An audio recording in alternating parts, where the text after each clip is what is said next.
Hey guys, we'll be starting soon. Guys,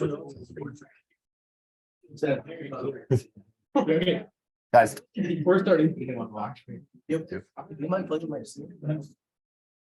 all right, so thanks for coming. I did not expect this many people to show up. This is great. So hopefully this will be helpful.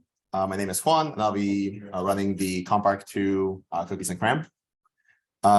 So I have some questions sort of prepped in case you guys have no questions for the exam. In that case, you guys are more than prepared. But if not, I can probably start by answering any questions you guys might have, or if you have any examples of questions you're having trouble with, I can go over those first. We don't know shit, man. All right, sounds good. No. Fair enough. All right. All right, let me pull up some of them then.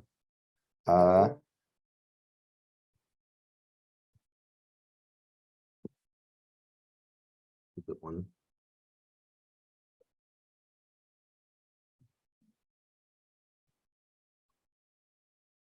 All right, so I'll start with like one of an easier one.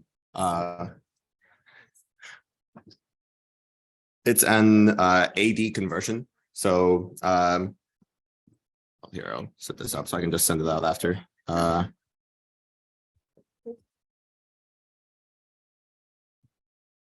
you guys see the screen fine? Yeah. Okay, perfect. All right, so suppose we have an AD converter such that it acquires an analog signal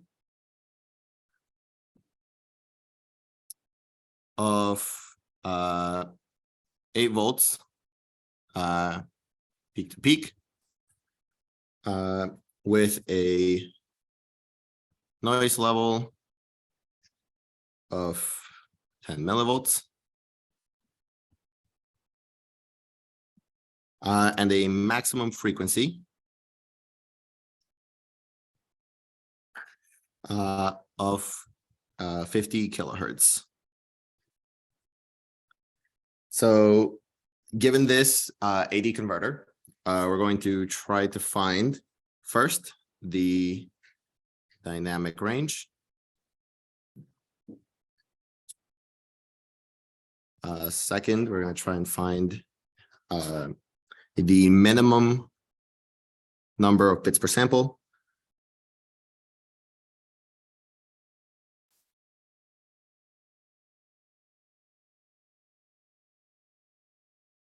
Next, we are going to try and find the maximum conversion time.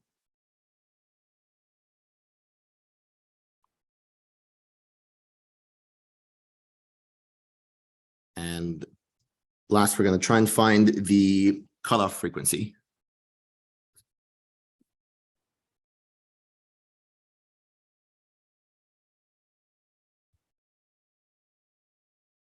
So let's first try and get the dynamic range. Can anyone tell me first what the dynamic range is for an AD converter?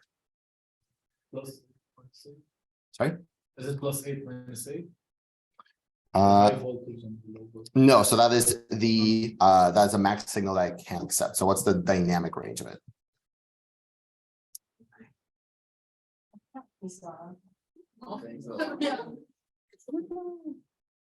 No, okay, so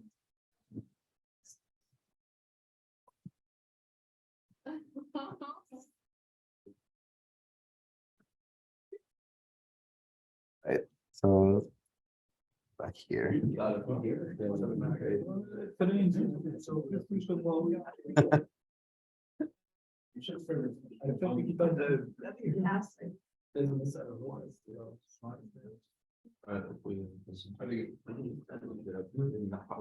right, so for an AD converter, the dynamic range is the ratio of max signal to minimum signal.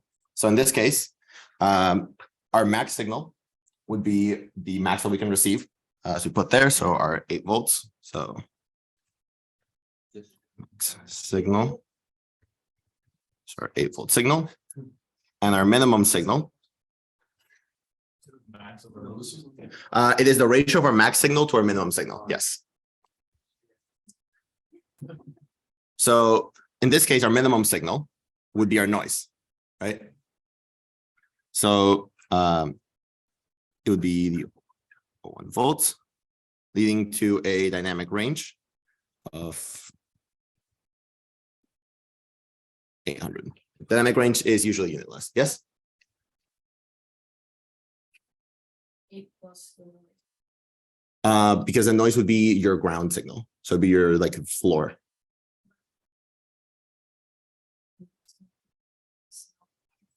noise. No. Because that's if the noise is on both channels, then it is on both your lead and your ground, or your signal and your ground. So it would subtract from both of them.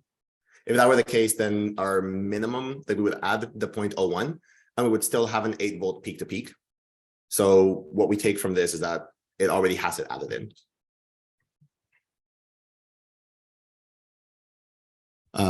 So our dynamic range would just be the 8 over the noise, giving us a dynamic range of 800. Next, we'd be looking for the bits per sample, which we can find here. Actually, do you guys know how we can find the bits per sample? What is the sample? Sorry? All right, so an AD converter, fundamentally it takes a signal like this. And what it does is that it grabs a value of it. Let's say that this is our 0, this is our 4, and this is our -4, so it's our peak to peak.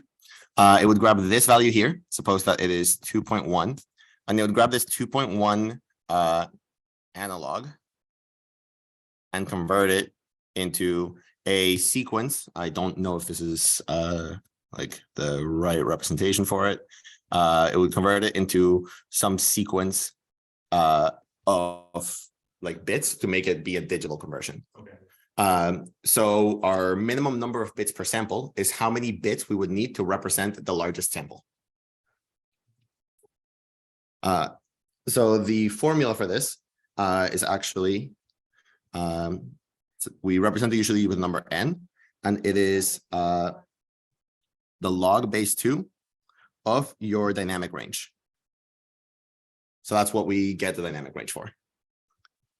So in this case, it's our log base 2 of 800.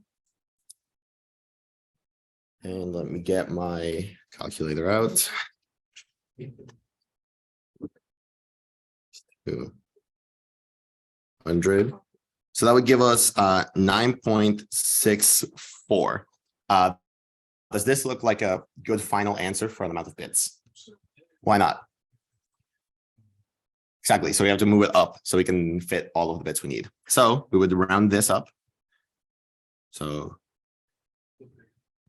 round up to 10. And that's our final answer.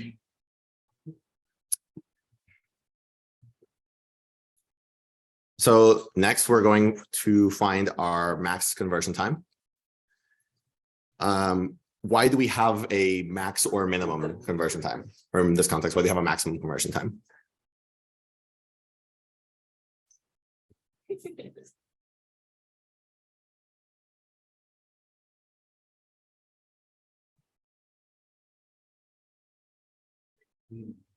Why do we have the maximum? Yes, like why do we have an upper bound for a conversion time?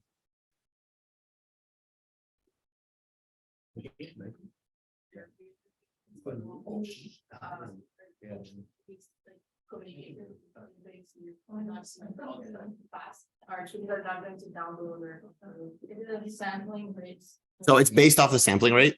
So you are right that it's based off of how fast we can do one sample before the next sample catches up, and then we're sort of backed up. So we usually talk about conversion time in terms of just the amount of time needed to do one operation before the next one is ready to go.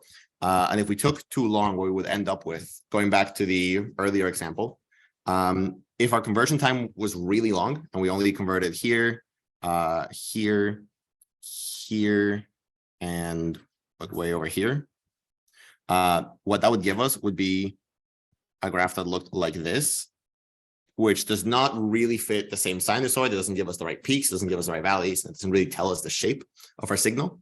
For all we know, this could have been a much tighter signal that just so happened to go there. We don't know what it is. So we need to have a conversion time that is just large enough to fit also all of the bits that we have. So to find that, we know that the for any AD converter, the conversion time is less than than 1/2 times the max frequency,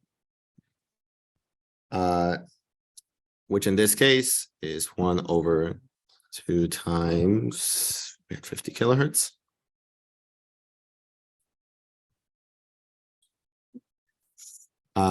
So our conversion time must be, in this case, we're gonna have this equals 1/100 kilohertz, or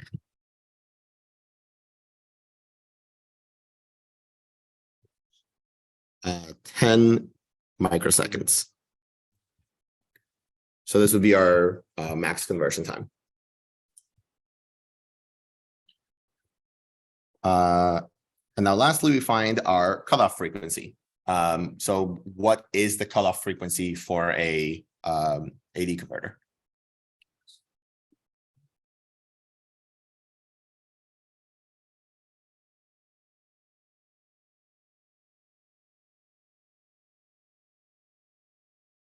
Where would the cutoff frequency come from, or where would it be used?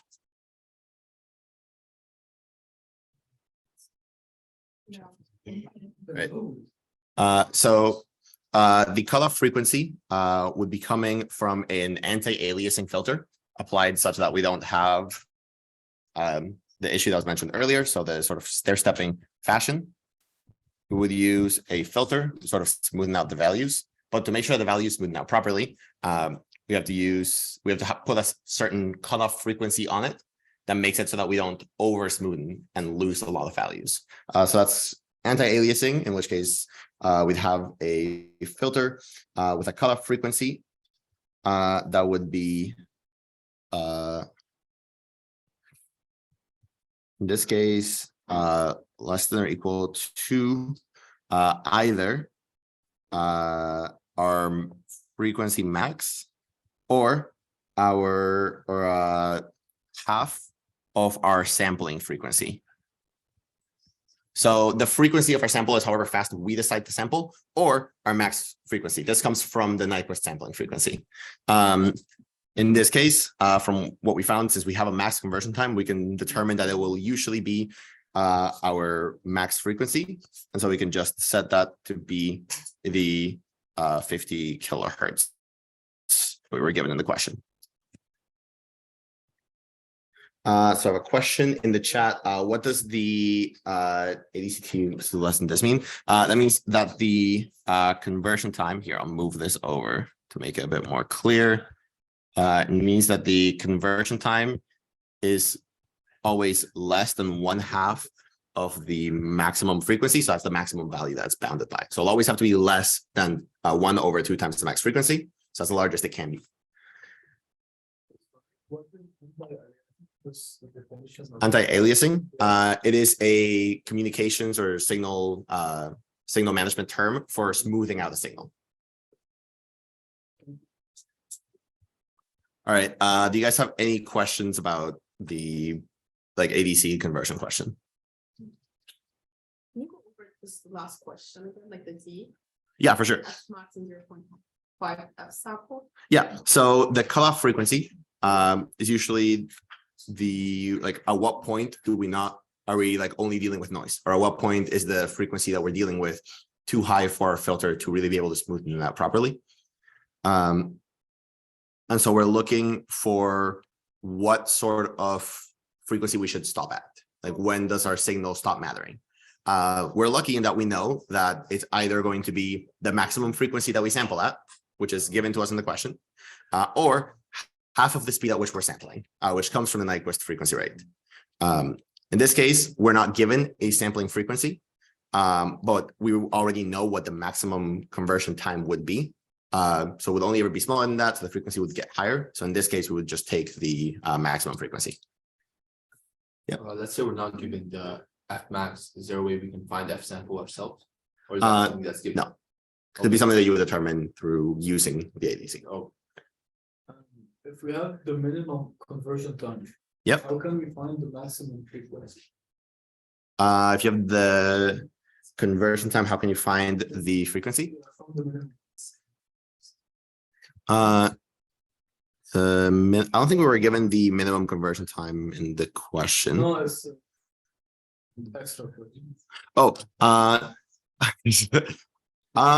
not sure. I don't think I recall if there's a way to convert from the minimum. I know from the maximum you can just work backwards. But, I'm not sure. Oh, okay. I've seen a question when they ask to do it. Do you have it on hand? The question? Yeah.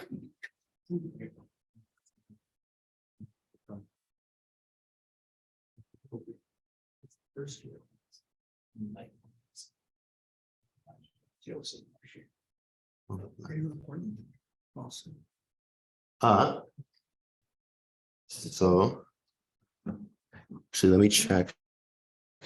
Question I had here.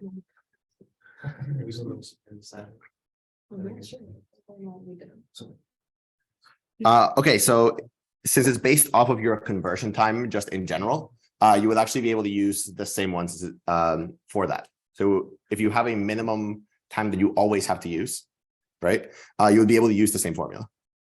So we'd just be able to go back. What's the minimum? Here we're using the maximum time. And it's Right. So if the maximum time is greater than the minimum time, and the maximum time is bounded by the max frequency, you would be able to use this the same value to find the max frequency. can you do that now? Yeah. So it's bounded through the same way. Like for your time of conversion max, this value is already larger than your minimum conversion time, right? Yeah. And this value is bounded by over 2 times your F max. So you can effectively say you're skipping the middle step and just convert using the formula we have already for the F max. Okay. So you can already convert with it So because the values are just smaller anyways. Sorry? So you 1 times 1 divided by 2 times The max frequency. Or in this case, it would be, the max frequency. yes, 1 over 2 times the conversion time. Yeah. And I've heard of something called like aperture time, something like Aperture time. aperture, something. An aperture climb. Yep. So I haven't heard of the aperture climb, but I know about the aperture time of one. So that might give some input towards it. And the aperture time is just the amount of time that the analog to digital converter spends looking at the signal. So when you're sampling your signal, you have a certain amount of time that you have to spend encoding it into digital, and you have a certain amount of time that you spend finding what the value you are going to encode is. What the aperture time? It would be smaller than the time that you're spending doing the full conversion.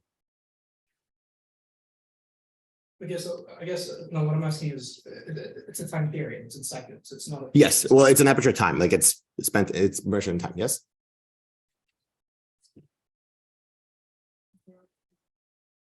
The amount of time you capture each sample, Yes. so is it 1 over something? So yes, because that's how often you're sampling the points. But the Nyquist rate of the signal versus the Nyquist rate of your digital converter are different, because your digital converter has to also convert the signal before it can read the next one.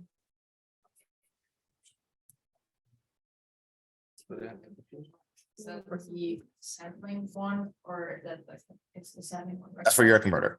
Oh. Yeah. So, first, so then how do we know what the sampling frequency is? I think we can get the door just to make things very farther. Yeah. Thank you. Then, if with the info that we have for this current problem, would we be able to find the average time or is there missing information? There's missing information. Yeah. You know, or like what would relate the sampling frequency to the Nyquist? You'd have to be given the frequency of the signal that you're sampling. So it's the F max here, it's not the F max of the signal, this is the F max. That's the F max of the signal that can be input, such that that's why we do is less than the sampling frequency and not is equal to the sampling frequency, right?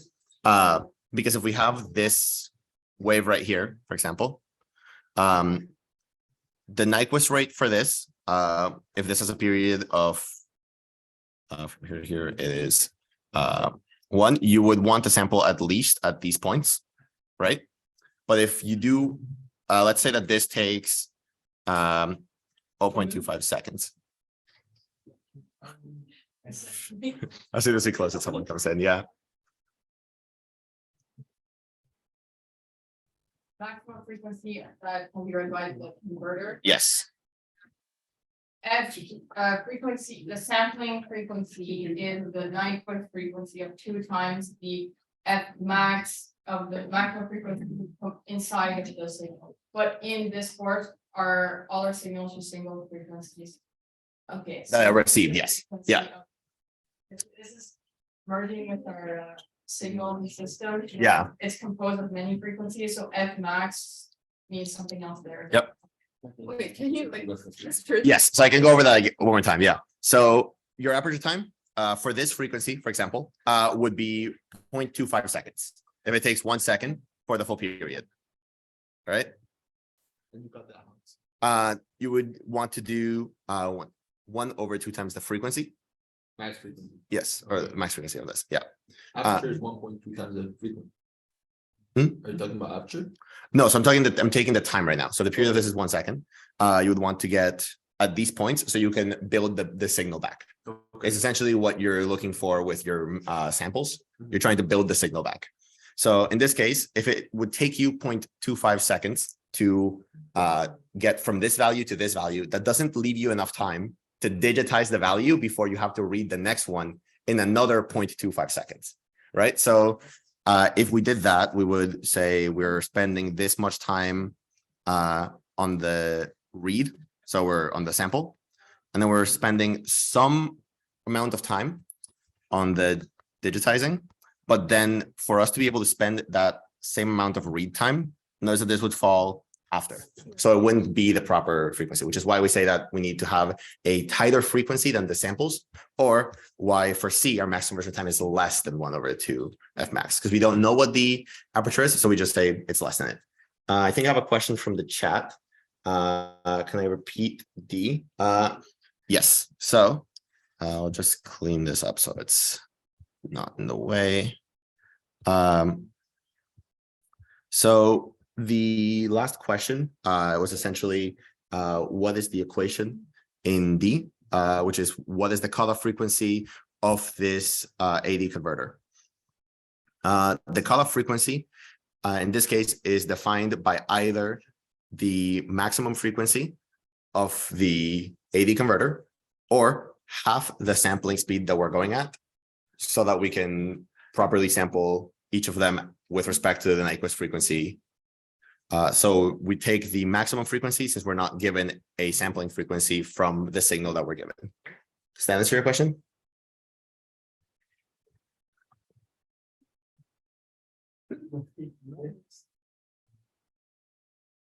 It doesn't equal half the max sample, but it comes from the half the max sample. Like half the max sample or F max will at most be equal.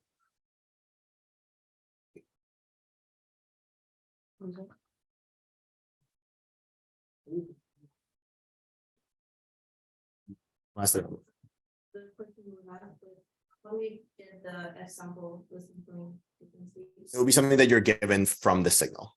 So in this case, we don't have it, so we just take the maximum frequency since that will be larger. It will be up to or larger than the F max. Mhm. 1/50. Yes.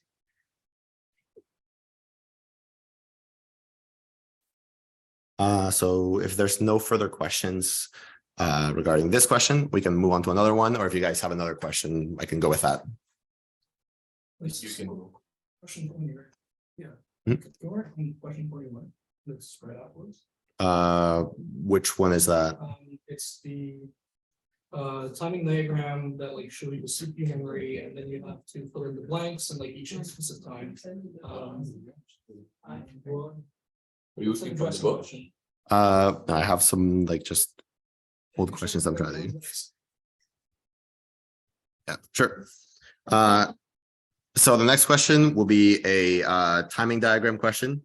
Doing a read transaction on the AHB bus, going from memory to CPU. So we're essentially just looking at the data transfer from memory to CPU across different cycles. So the device memory content is shown, and there will be blanks for the bus transaction values at the times like 0 through 6. So there's 7 time values we're looking at. So 7 back-to-back clock cycles. And we're just trying to find what the values and the addresses are at each cycle based on the values that we're given. So I'll draw the signals first. So we have. Can you copy paste the question? No. No, okay, hold on. Is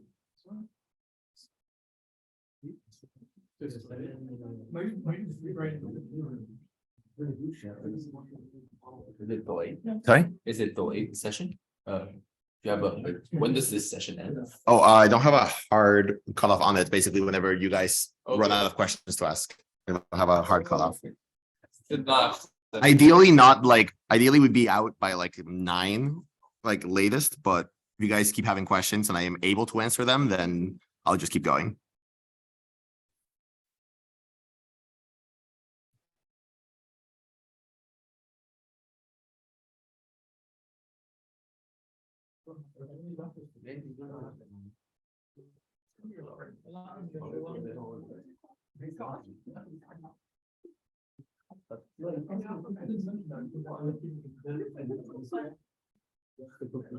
Oh, you want to be.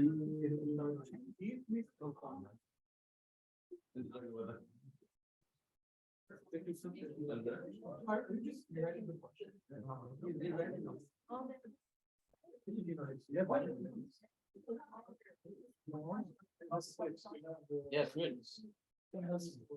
Let's switch for.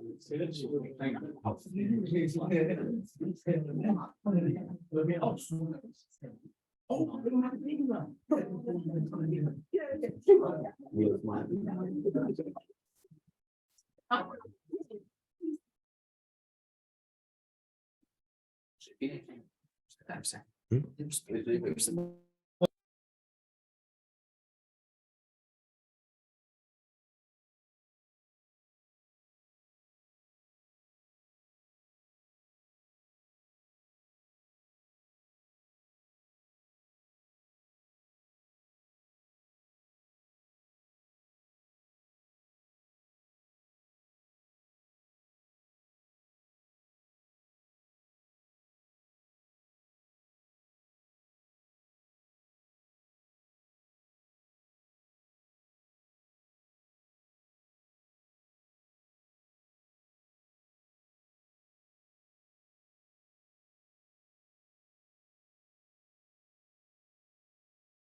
What else is gonna be one? What's our deal?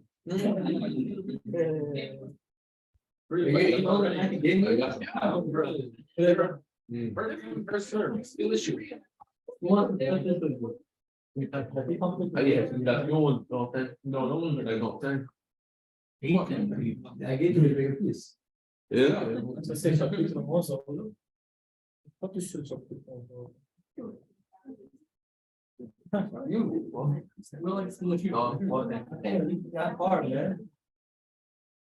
Se a diminuição e a questão. Sei que não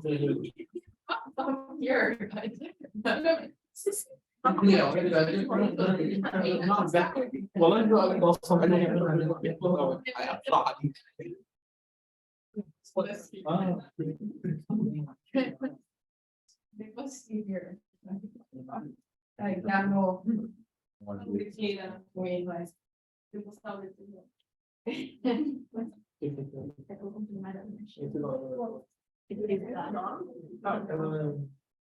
Eu assim,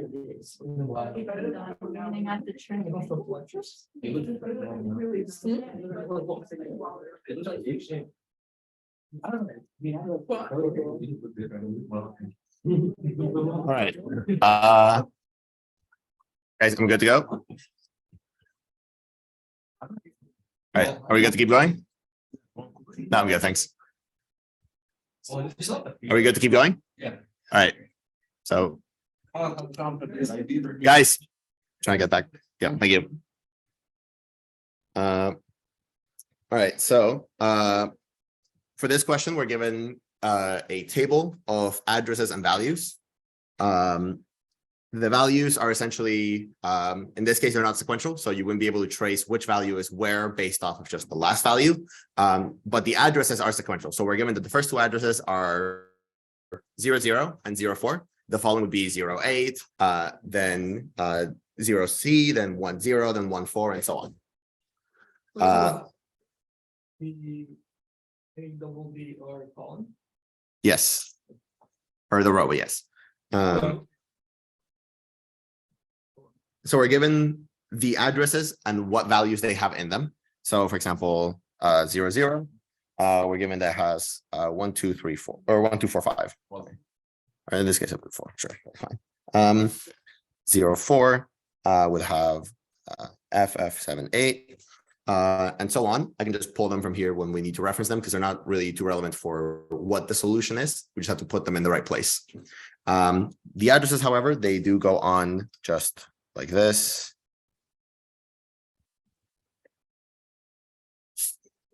Actually, we don't actually hit 1C. So at a certain time, we have certain values that need to go into each of the boxes that all have question marks. So we basically need to fill in all of those blanks. How we do that is by looking at the ready value and knowing what the CPU cycles would be doing. So for this question, we know that the value of the address, so the address at a certain time, so let's say a time n, is, I just have my notes here.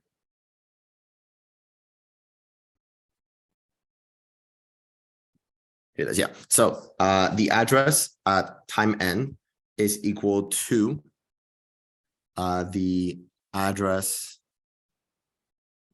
at time n minus 1 if h ready is low.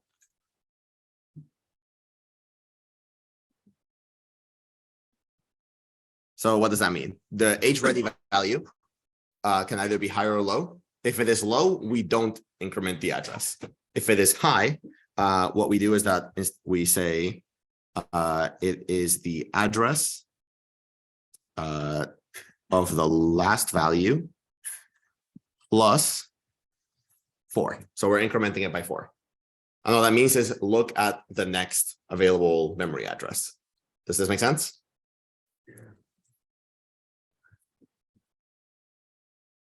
Write it down so it's explicit, but if it's high. me check the chat.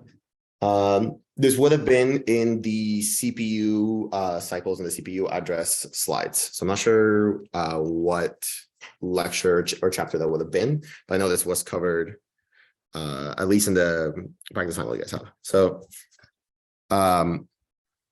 based on that, we can now check basically at each time what is the address, and the data in this case is just what is at the last address. So data, however, is Sorry for interrupting. Could you please repeat what happens when each ready is hot? yes. So give me 1 second and I will do that now. Was it fast? Data. Right. Yeah. Not the address, was the name of the address. So essentially what this question boils down to is if the age ready flag is set high, then we increment the address. And if it's low, we do not increment the address. And regardless of that, the data value is always going to be the data that is at the last addresses, so that is located at the last address. So as you can see for, sorry, yes. So as you can see for time 0, we don't have a previous address. So T of 0 minus 1 doesn't exist. Thus we have no data. But we do have an address that gets loaded, which is 0, 0. At T equals 1, that gets incremented since H ready is set to high. And we take the data that is at 0, 0, which happens to be 1, 2, 3, 4. So at time 2, what would the address be at time 2 where H ready is low? Would be address of Tn plus 1, and in this case, it would be well T2 plus 1, which is T3. Plus 1? Wouldn't it just be the same? Yes, minus Yes. So it will be the same. It will be the same as the previous, which in this case would make it be. I'll just write them here under address age data. So we have somewhere to put them. At this point, it would be 04. So what would the data be? Yes. So let's do this again for the next cycle. Again, it is low. So what is the address? Exactly. So what is the data? Exactly. All right. So now for at times 4, sorry, at time 4, the ready flag is set. So what's the new address? Yes. And so what is now the new data? Exactly. You have it written. Yeah. Yep. It's top right. I have the data here. All that matters is that the data held at memory 4. So I'll actually write these down, make this easier for myself. It's actually interesting.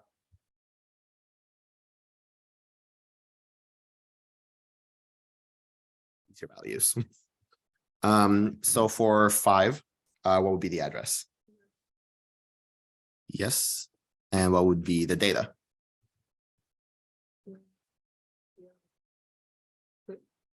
Yes.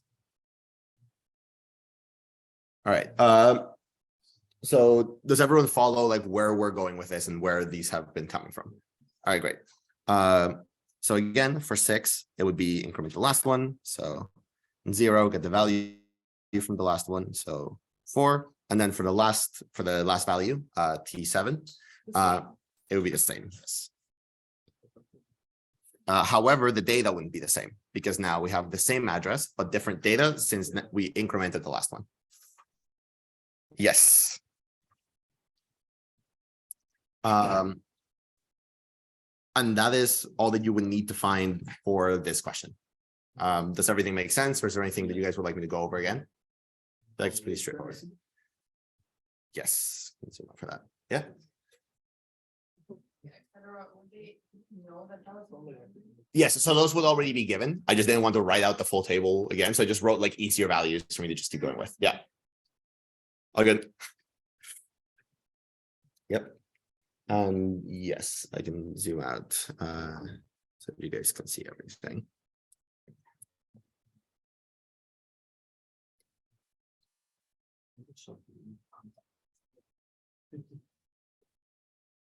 All right. Do you guys have any questions that you guys willing to go into, or I can? Great, so just recapping this, so when it goes up, we increment the address. Yep. Like that. From H data, I assume we're starting at 1, 2, 3, 4. No, H data starts with no value. Starts with no value. Okay, so how do we get 1, 2, 3, 4? We get 1, 2, 3, 4 at the next cycle, looking at the previous cycle's address. Next cycle. Previous cycles. Address. Yes. You do +4, right? No, not it doesn't come from the +4 or not the +4. But the way that the reason why we start one staggered is because from what I understood at my in my initial viewing of this, the way I look at it is that the data is always running right before the address. So on the first clock cycle, the data checks if there's an address. There isn't one, so it doesn't grab anything. And then it increments the address. So because when it checked, there was no address, the first one has no data.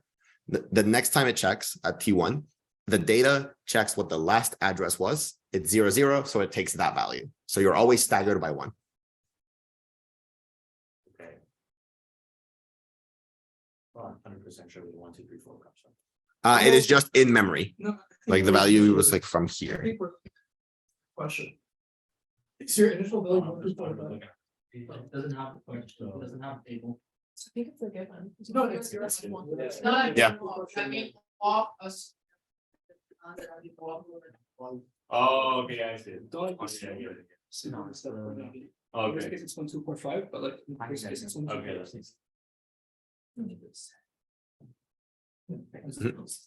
So for when the H rate is low, for let's say the H one, we still have 0, 0, 0.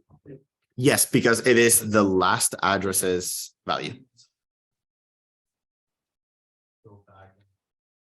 From the memory, it would go the one after, so like that's the case of 1, 2, 3, 4, the reason why it doesn't change and instead of changes to the FF, whatever 9 is, because we have.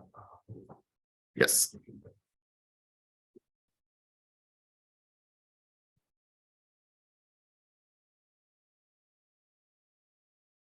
Yep. So any questions besides that? Good to go. All right. What's the data? But what exactly changes the data? The data changes on every cycle based on the last address. So age ready is what increments the address every time. Question from the chat. Oh, the TV went out. Sorry? TV went out. What? Thank you. It's on again. All right, great. All right, let me see if I have any more on hand.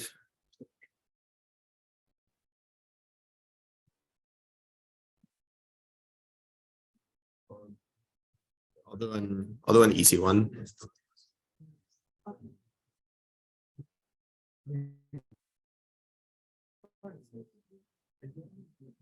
It's the age clock that changes data. Yes. Once we're done with that, and then I'll say something. Yeah. So there's this one, we're not sure, it's like the previous one, it's like the AD converter. Kind of exercise, I don't know. Yeah, Is this from the book? yes, but we don't have to see. Did you guys have airdrop enabled? Yeah. Oh, okay, that makes sense.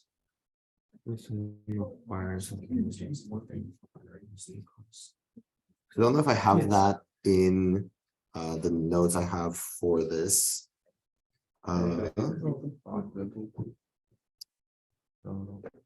So the only part of this is the minimum conversion time. Okay, I'll check to see if I have anything on minimum conversion time. but it might not have the material.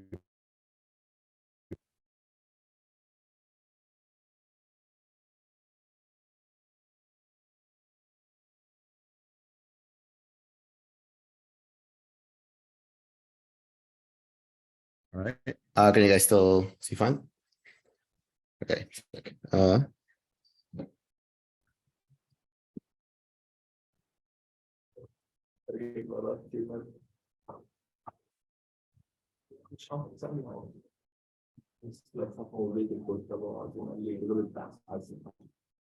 Yes, but.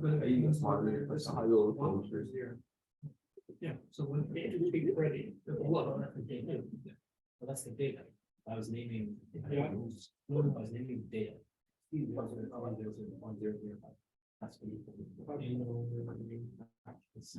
Yeah, because that is quite literally, that's the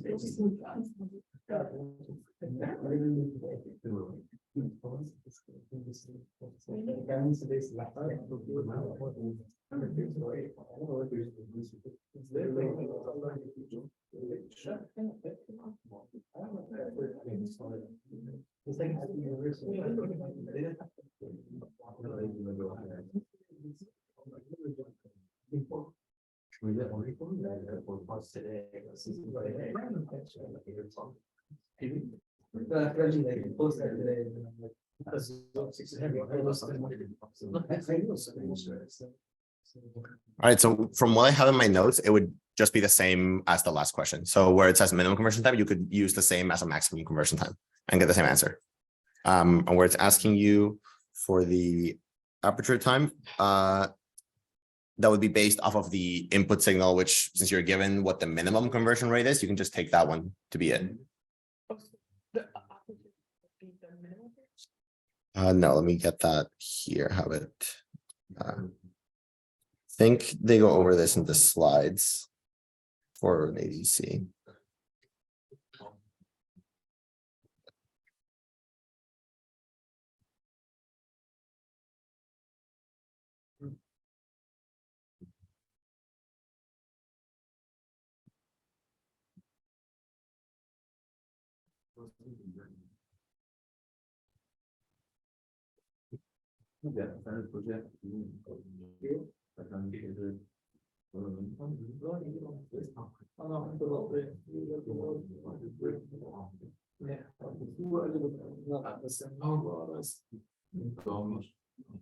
Yes. I don't.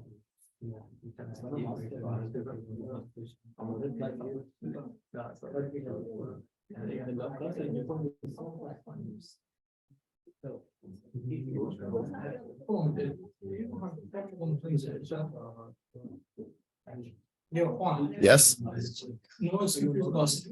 no more questions. Okay. Mhm.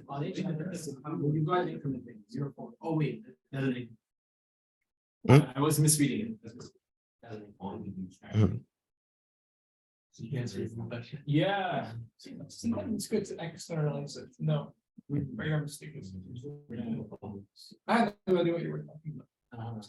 It's like a knuckle. It's like, you know, No, it's like. I'm like. Yeah, no, basically, you know how to work on this question. Well, yeah, it's just. All right, yeah, so I think that covers your question on like what you would be able to do with that one, right? Like it's just like the same template. Yeah. Let me just check what you're.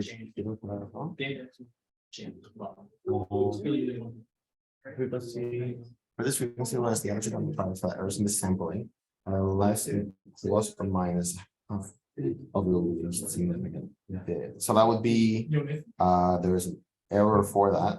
Of that one on hand. So.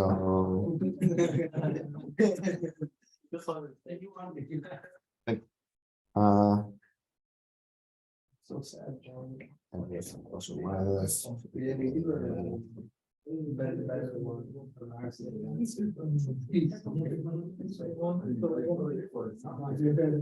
yes, from that, you would just use the cutoff frequency and find what the time for that would be. you would find the period of the cutoff frequency. So that's when aliasing will occur, which is when you would lose resolution based off your lowest degree. Yeah. Can we do the hardest question? Which For one? me, it was easy, but. Which one? The hard disk would transfer rate into the. That's not what I have to do. That was just plug in the numbers. Hardest question. It's like a. All right, sounds good. Yeah, we can do that. All right, so.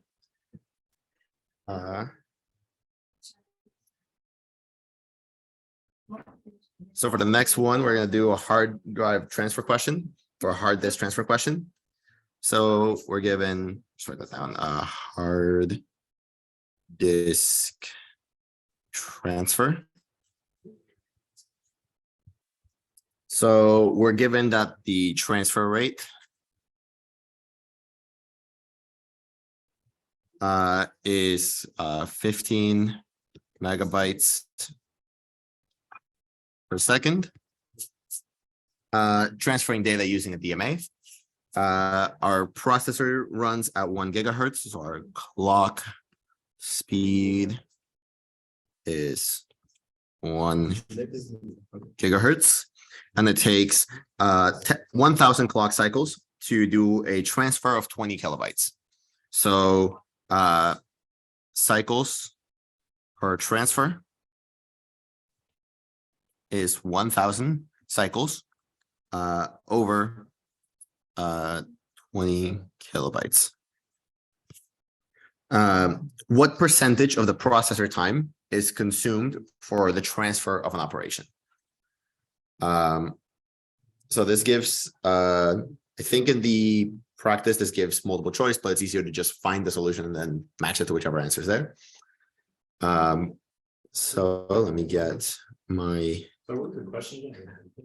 So it is a hard disk transfer question. I'm just like the question statement itself. Okay, yeah, I can read that out. Yeah. Sorry, you had your hand up too. This exam that you took this from, what for a computer architecture is being used? ARM. ARM. Okay, Yeah. yeah, this is not relevant. to what this sounds like. You guys are using do Yeah, You have the same. no, no. There's another English class that has a different exam. This is not a contract or. So we don't. This is the only question you guys really get. This is, this. I thought you guys needed the ARM. Oh, yeah, it's not, the French doing not, is not doing ARM, it's doing the same as the other. Oh, is there only one French? Yeah, Okay, that makes sense. okay, so there's. Yeah, I don't have any content for that because I'm I was really giving anything. Yeah. What's yeah. No. Gotcha. Okay. So even there's a question. It's like. They, The hard. the main watch, from the first one, understanding Nyquist, sampling, frequency, whatever, I'm not name off, but the. And in general, understanding how to go on the address, but the question is not. So the only thing I understand, we don't have. Oh. And there's so many questions are different because it's not the same stuff. Yeah. Oh, probably. ARM assembly is Better. different. It's more modern. Yeah, That is. So we don't have the same exam as them. no, we don't at all. We have It's the similar same questions. as other English section and. You guys are gonna have open books. So, but the Mm, other yeah, English sure. section still saw more stuff than us, and we still be more similar to this. You'll know. Paul, could you please remind us which section you were in? So I was in an English ARM section. Yes.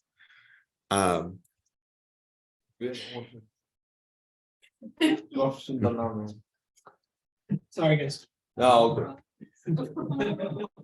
What should we do? I'm really sorry. I thought.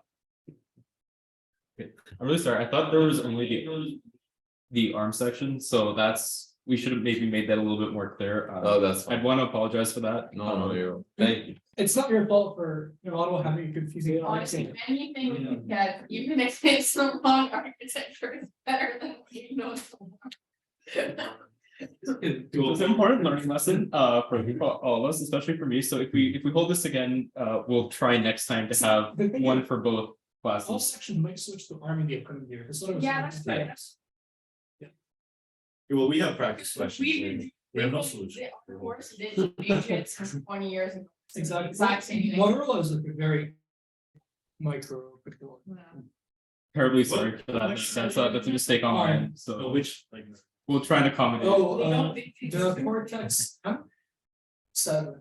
But yeah, the one disadvantage is that you guys are using simulators, so the other prof don't wanna change because they think that has physical board.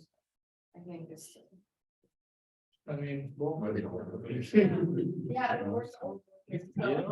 There we go.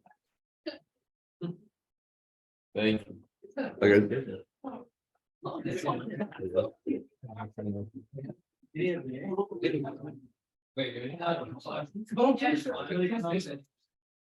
Okay. Sorry? Before you guys leave. I only have for the ARM English exam. I have like this one. I think this is the last one I have on hand. So I was gonna try and do like whatever questions you guys had. But yeah, I don't think I have any on hand. Yeah. I could probably, if you have one that you would like me to go through, I can probably do that, but I don't have any myself.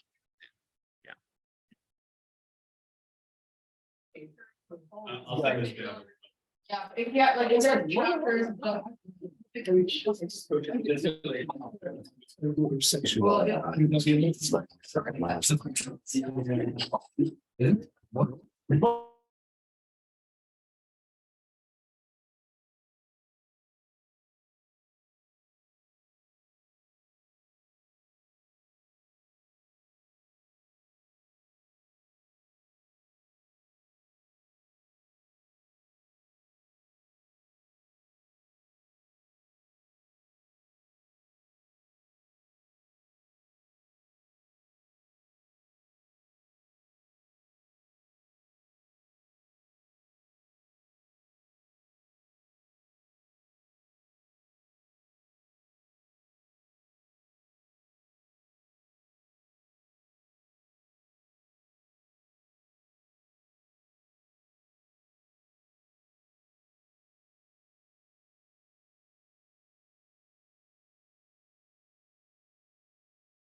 Yeah, so this is the last one I have on hand. I can answer questions after. For this question, what it's asking for is what percentage of the CPU processing time is being used by the transfer. So we're given all of this. So the first thing we do is we check, okay, well, how many clock cycles are we using total to transfer 15 megabytes per second, right? So it would take the transfer rate, so total clocks, sorry. Total cycles is your 15 megabytes per second times your cycles per transfer.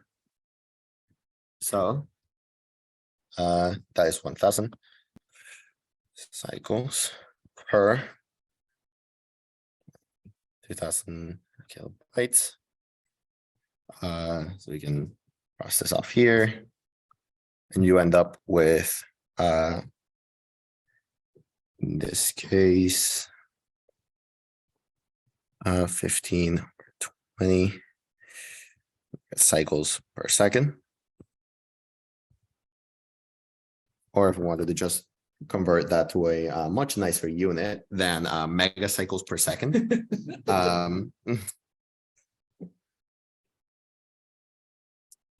We would have 150,000 cycles per second, right? However, that's not the total clock speed of our processor. Our processor has a 1 gigahertz frequency. So we would take the total cycles per second.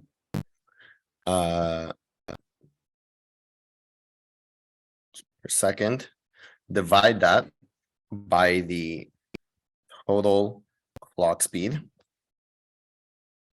And that would give us the ratio of how much we're using in our transfer compared to the full clock speed.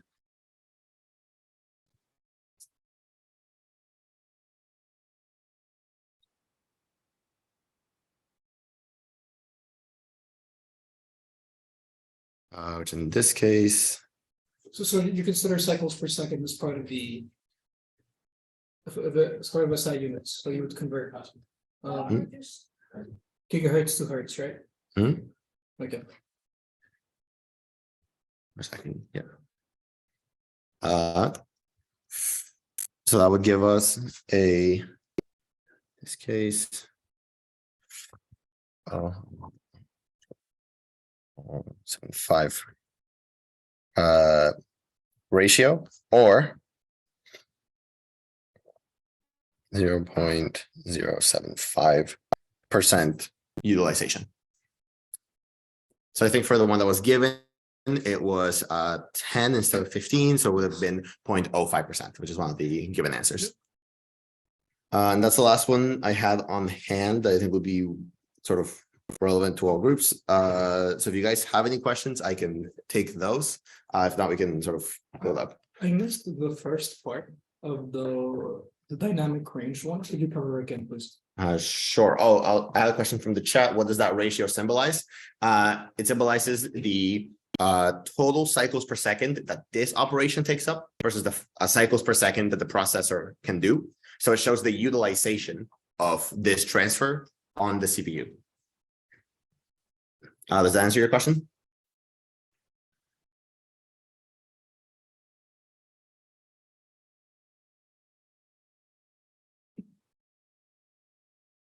Yes, it is the percentage of the max performance.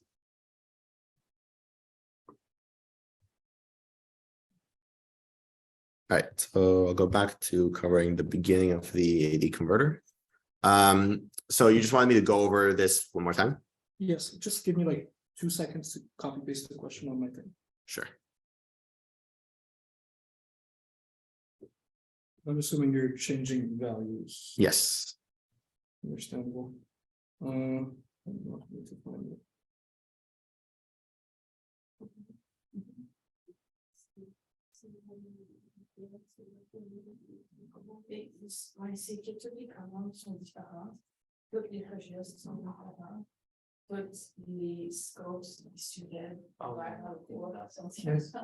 same, just like, he did. Oh, no, he. Not technically these questions. Choose one dollar. Yeah. Not in this question. I mean, it's not. Even probably didn't even come. Yeah, yeah, I'm good. What value are you changing? What value are you changing so that I can write it down? I think it was just the max analog signal. The max frequency? No, the signal. Blah, blah, blah. Oh yeah, so from instead of 7 volts, what are you? 8 volts. Makes sense.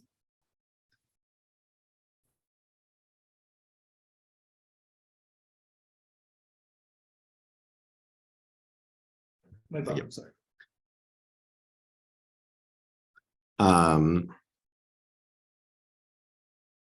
So what part do you want me to go over? Everything. Sure. So we need to find the dynamic range, the minimum number of bits per sample, the conversion time, and the cutoff frequency for an AD converter. We're given the analog signal magnitude range, so plus or minus 8 volts, the noise level, which in this case is given as 0.01 volts, and the maximum frequency, which is 50 kilohertz. To find the dynamic range is simply the ratio of the maximum signal versus the minimum signal. In this case, it would be the ratio between 8 volts and 0.01 volts, where the noise floor is the minimum signal, which would give us a dynamic range of 800. That ratio is also how many individual values we can get based off of this. So yeah, you would just divide 8 volts by 10 microvolts, which is 0.1 volts, and that's 800. Which is 0.01 volts. Yes, 800. Oh, 0.1, no. For part B, we would check the minimum number of bits per sample, which you find just through getting the ceiling of the log2 function with the dynamic range as the operand. So you would Could get, you please repeat that, please? yep. So you would get log base 2 of the dynamic range, 800, and then you would get in this case, 9.64, which you have to take the ceiling of or round up, since you need to be able to fit all of the values into the bits, and bits have to be an integer value. Oh, this is N, right? What we use? Yes.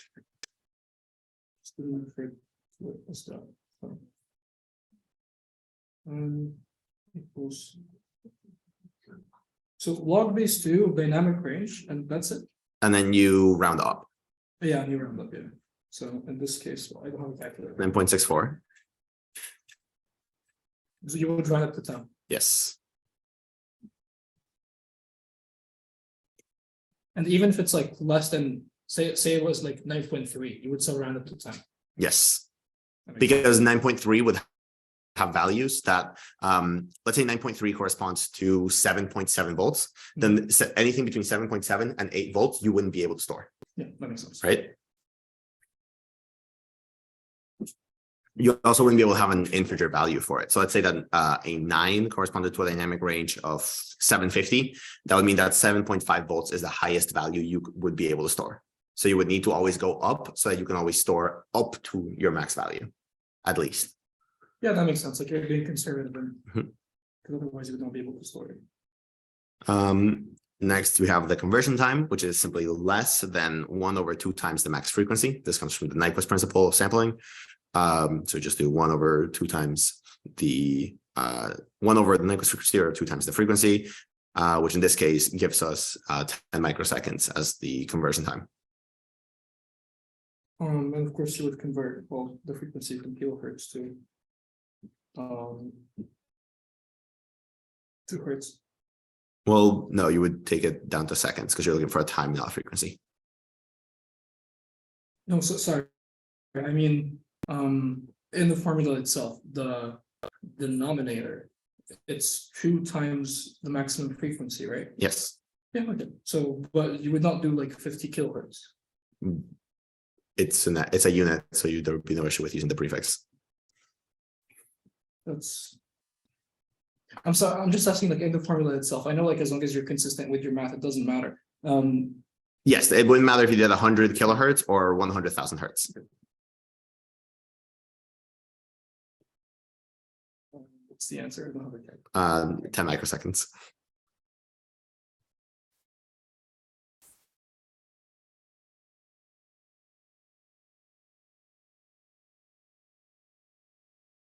And cutoff frequency. So an AD converter has an anti-aliasing filter at the end for the values that you have smoothed out. This has a cutoff frequency of either half of the sampling frequency or Fmax, in which case, whichever one is smaller. So usually your Fmax is going to be you usually make it be your Fmax, since that's the one that you're trying to target for. But half of your sampling would work even for a AD converter that can handle, say, up to 50 kilohertz, if you know that your signal will always be, let's say, in 30 kilohertz. But the way that the question is designed, you always go for the max frequency. I see, that makes sense. But say in the situation that you just described, it would probably be like specified in the question. Right? Yes. So you just take the max frequency for the cutoff.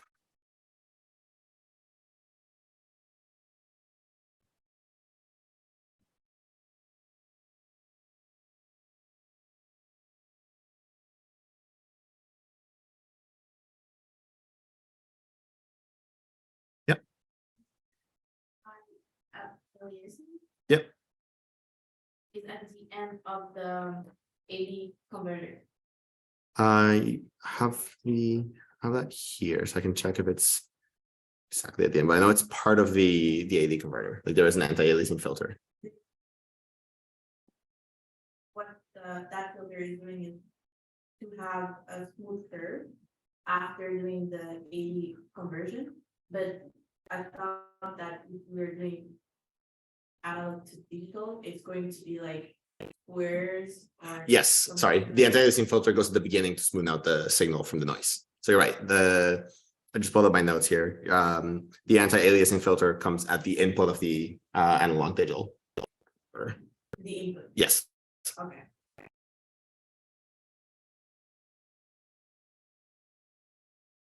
And then I'm guessing at the end, there's something that makes it square. That is the analog to digital converter.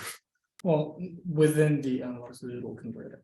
It wouldn't square the wave. It's already a digital wave.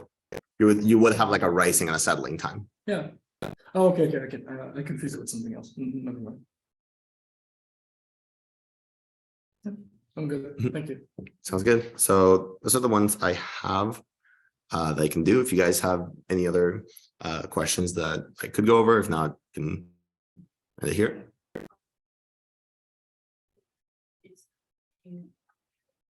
First, I'm gonna be actually share some of the what is and for assembly. Yeah, I don't think the assembly questions would be like applicable for both sections. It's not the same center. No. The logic would be similar. The logic would be so like the pseudocode, for example, would probably be the same for both, but how you implement it would probably be like the question that you're being asked, like how you would implement the pseudocode into assembly or to read the assembly that you're being given into a pseudocode. And in both cases, we would need to go into the syntax of the assembly. What's the range of the Motorola? Like ours is 32 bits. Ours is 2 weeks. No. 16, so I'm on that. Yeah.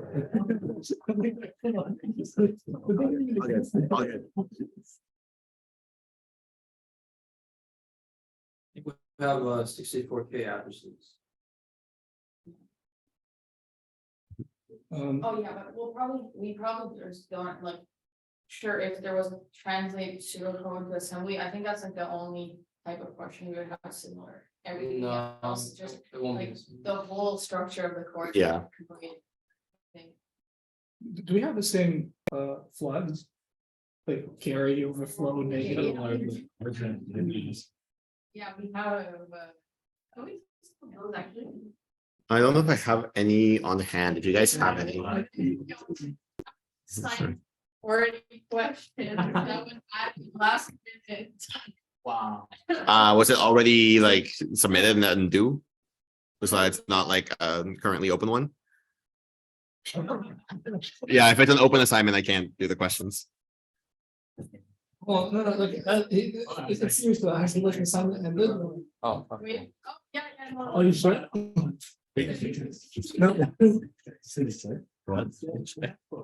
Is it something similar to this? Like, you have, say, like a hexadecimal addition, and then like what flags you get? Yeah, but, Oh, yeah, like the end. That's how you go. what is that? Like, it's the same, but you got, or if I see, it's really like. Yeah, actually, I think I do have one. I just pulled one up. Yep. So it's just a guys, I have one, so we can go over that. It's gonna go over. Yeah. I think artists for fun because it's open book.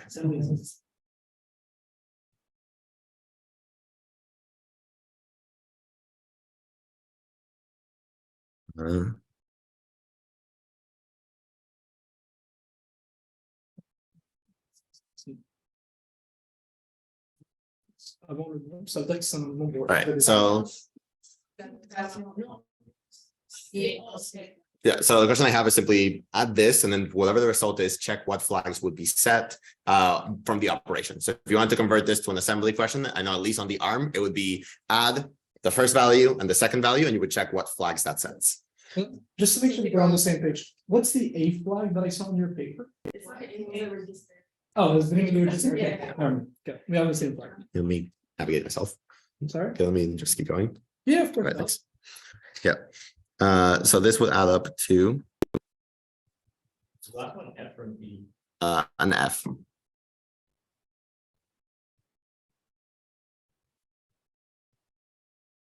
So it would add up to this, which I'll just dot it there for where the registers would go. So to find the flags on this, the most significant bit at the cutoff point is a 0, or is a like this. Thus, we know that our N flag is cleared, so it's equal to 0. Our total digits of our result, not looking at the registers, like if you just did the operation by hand, the total hexadecimal digits that we have is equal to 9, which is greater than our original register size, which was 8 hex values, which means that our carry flag is set. It's set to 1. Next up, when we look at all of the digits of our actual solution, so the 8 zeros, so let's ignore the 1 for now. So total value is just 6, 7, 8, which means that our 0 flag is cleared, or sorry, it is set to 1. Bad. And the values that we were given, I forgot to mention at the beginning, but I'll just mention now, the values that were given at the beginning are signed values. So our initial value is the most significant bit of it is an 8, which would mean that the sign bit on it makes it negative. So I'll just point to here. This right here is less than 0. This right here is greater than 0. So we are adding a negative value and a positive value, both within range. And the value that we're ending up with is 0, which is positive, which means that we clear our overflow flag. So negative plus positive equals positive, meaning that we did not do anything here that wasn't valid. So like 2 negatives adding up to a negative, or 2 positives adding up to a negative, or sorry, 2 negatives adding up to a positive, or 2 positives adding up to a negative would have meant that the carry flag, so that the overflow flag would have been set. In this case, that didn't happen. Thus, our overflow flag is cleared. I can go over that last bit again. No, I understand that. So the overflow is basically just saying if the addition makes sense. Exactly. Yes. Like, was this a valid operation that did not break the rules on what the registers could have stored? Yeah. But this doesn't seem like it would make sense, because the negative number is bigger than the positive number, so why would Because what we ended up doing in this operation is we are subtracting to 0 by adding the complement. So it's an operation where the overflow is not set, but the carry is set. Because we didn't overflow the register while trying to get a value that we wanted. What we did is we just added the signed representation of negative. If there's was negative, then the overflow flag would be set. If it suppose that we had the 2 negative values, we added both of them, and then we got a positive. That would be Exactly. The operation doesn't make sense. Yes. But Is it like the second number, is that the 2's complement? Yeah.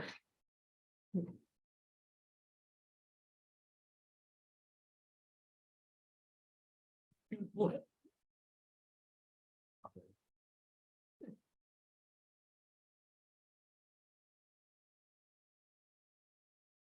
right, since we have no questions here and no questions in the chat, so unless you guys have any others that, yep.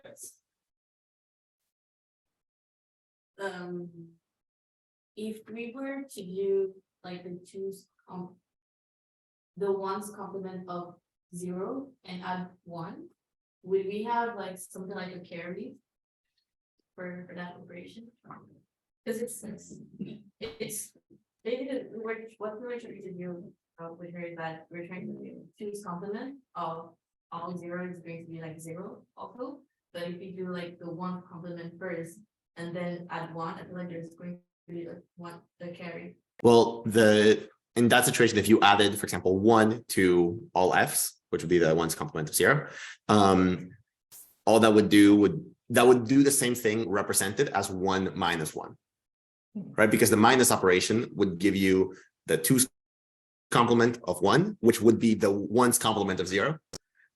So operation wise, like if you wanted to do that in practice and all you did was write that into the code, it wouldn't actually set the overflow flag.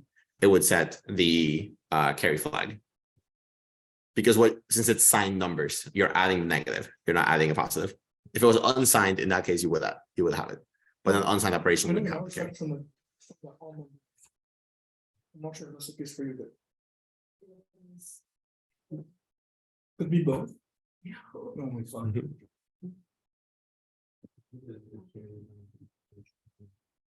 I felt bad, so I do want to go for an assembly question, but he would not be able to benefit from it. Yeah.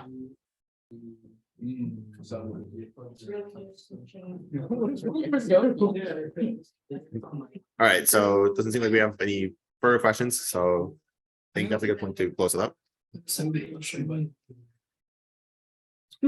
Not if it's only for like 4 or 5 people. Actually, yeah, that's a good question. I don't actually know the ratio of the people in the chat. Sure, their names might know. Yeah. I'll let them answer it. I'm just kidding. N is like same thing you said. Yeah. Only your N, in yours actually. Use Buttermilk. Yeah, I remember talking about that. I don't know. No, What? No, I said I don't like it. no, I don't want to see.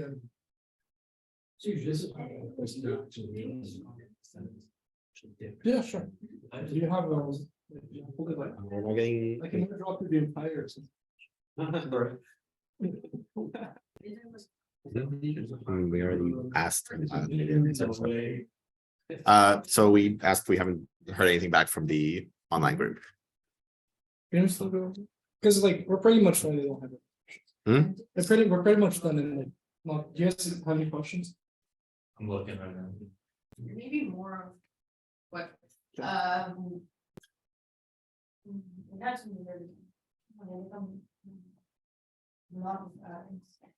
Is your exam like fully closed book? Yeah. Oh, he's giving but not the fun, but the right. no, we get it.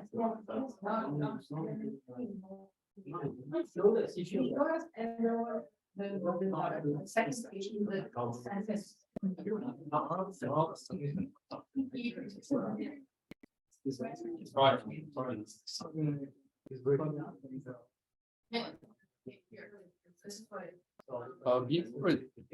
this question, the time multiplex bus question. Is he? I don't know if I have notes on that. Let me check if I have notes on that. If I do, I can do that. Yeah, can you draw me that too?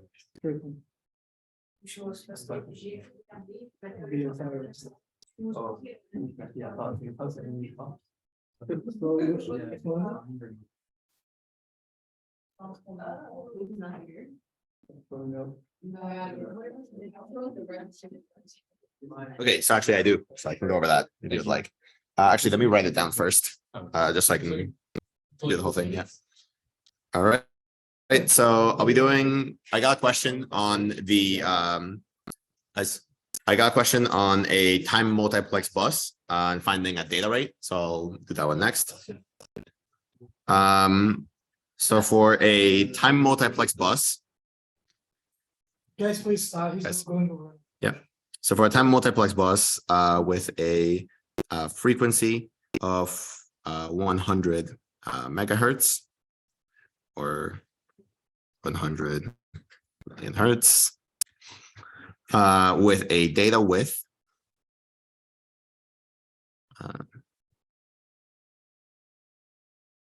of 128 bits. What is the maximum possible data rate? So what is the data rate? Thank you.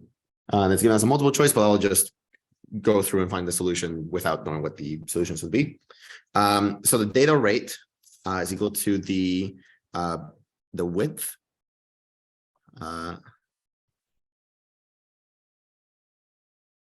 times the clock frequency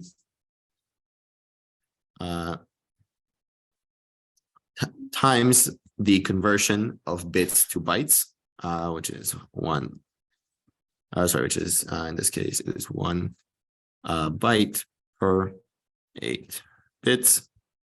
Since the solutions that would be given in the question are in bytes, we want to convert to it. So it would just be the 128 data width times 100 times 10 to the 6 hertz times 1 byte per 8 bits. And one thing that's helpful in these questions to know if you're using the right formula is to, if you write it out by hand, always write down your units next to each thing and see if the units cancel out into the proper units you're trying to use. So in this case, your bits cancel out at the bottom. Your hertz is essentially a 1 per second. So you end up with, let me calculate that out.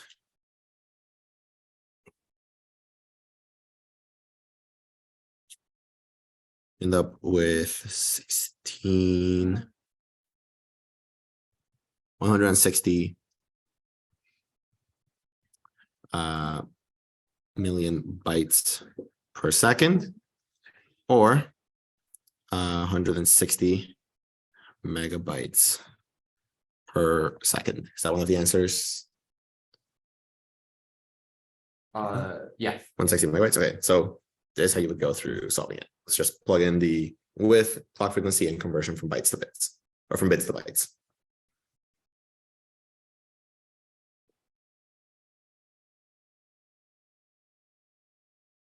It's a 1 byte over 8 bits. That is the conversion rate between bytes to bits. So 1 byte is made up of 8 bits, and we're trying to get a final answer in megabytes per second.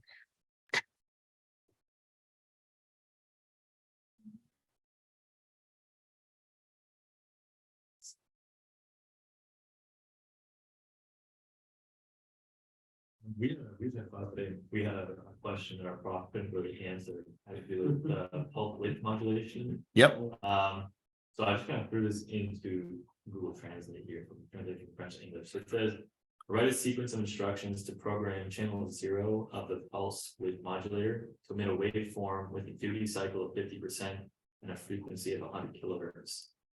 Suppose, or let the clock be 24 megahertz. Does that ring any kind of bell? So implementation wise of like writing pseudocode or writing instructions, yes.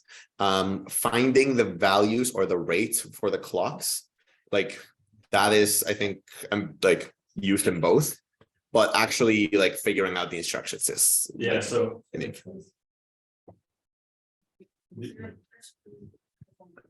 prescalers themselves, no, but there is setting like the size of your timer registers.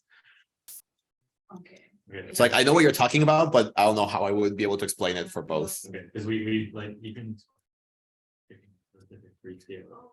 Yeah, maybe you would be able to answer this though, because basically for the, I don't know, it might be different in the architecture, but basically for a given frequency, you have registers that are for the period. Oh, maybe you would know. Yeah. Yeah, so there's registers for the period. Yes. But the period given in the registers is not the value that represents the actual period in microsecond. It's some sort of factor. Yes. Cycle. And then you obtain this period and the prescaler and whatever from the real frequency that you scale from the clock frequency. But the problem is there's multiple like variables you have to find, but it seems kind of arbitrary because we need to find the prescaler and the period. And it's the formula to find the clock frequency divided by, in parentheses, prescaler times period in the register equals the real frequency that you get. But they don't give us any additional information, so it's like one equation with two variables. And then the prof gave us an answer choosing a prescaler of 2 and a register period of 120, which respects the equation, but we were wondering, can there be multiple valid solutions? For example, choosing a different prescaler and whatever that, because they would mathematically give the same result, and he couldn't answer, he didn't know if there was multiple solutions or not, and he didn't provide us with a reason as to why he arbitrarily chose a prescaler. So, Sorry, can I interject? I have a suggestion. sure. Yeah. You have two frequencies in the problem, right? Do you know what frequency corresponds to the period? Because if you can obtain the period from the frequency. It's not like that, it's you have one equation, two unknowns. And then Yes. he just So- arbitrarily chose, you couldn't tell if we're allowed to have multiple values, like multiple different. solutions. So I don't have notes on that, but I have worked with MCUs implementing prescalers, timers, and for PWM. So from that end of things, I can answer your question. Usually the prescaler is something that you set. So you have your base clock frequency, you have your max clock frequency that CPU can go at. Which are usually like they're separate values, so it's just what it scales to, because your CPUs usually don't run at a like always maximum frequency. So you can set what that is usually in your IDE, or when you're working in it in the lab, you guys might have like a tool for setting up your prescaler. So the prescaler value is one that you're setting manually to go from the base clock frequency to one that with the proper period register value will give you exactly the value you're looking for with your PWM width. So from a practical sense, for example, in STM, usually an STM32 microprocessor comes at 8 megahertz, but you can scale it up to 80. So you would use your prescaler to set 8 times 2 to 16 megahertz, times 3 to 8, 28, 24, and so on. If what you're looking for is a specific width of PWM, I think you were given one. So like a duty cycle and 100 kilohertz, yeah. So if you're looking for 100 kilohertz PWM signal, you would have to scale your prescaler, which it's always an integer value. So that's how you can usually, like it is an arbitrary value, but it's not a one formula, two solutions, because you can't solve for the prescaler. You manually just pick prescalers until you find one that works with a proper period register. If you choose a prescaler of 2, you can get a period 120. If you choose a prescaler of 4, you can get a period of 60. If you choose a prescaler of 8, you get a period of 30. Exactly, yes. So Yes, so you can have different solutions based, yes. So any solution that you have a working prescaler and period works. They like yes or no. Okay, thank you. Okay. This question might be off by a factor of 10. That is very possible, because I had to read the zeros off my calculator and doesn't put the little commas. So I'm trying to just let me count that. It's 8 zeros. Yes. Yes, thank you. Yes, thank you. The talk not answer any. All right. Yeah. All the material, like 2 lectures ahead of you, but then our prof realized, oh crap, I didn't teach PWM. The English section did, but we have the same exam, so then he thought it. All right, so I think if there's no like further questions that would be applicable for both, I think we can just end it here. So thanks for coming, guys. Same thing for the online group. We'll end the recording here.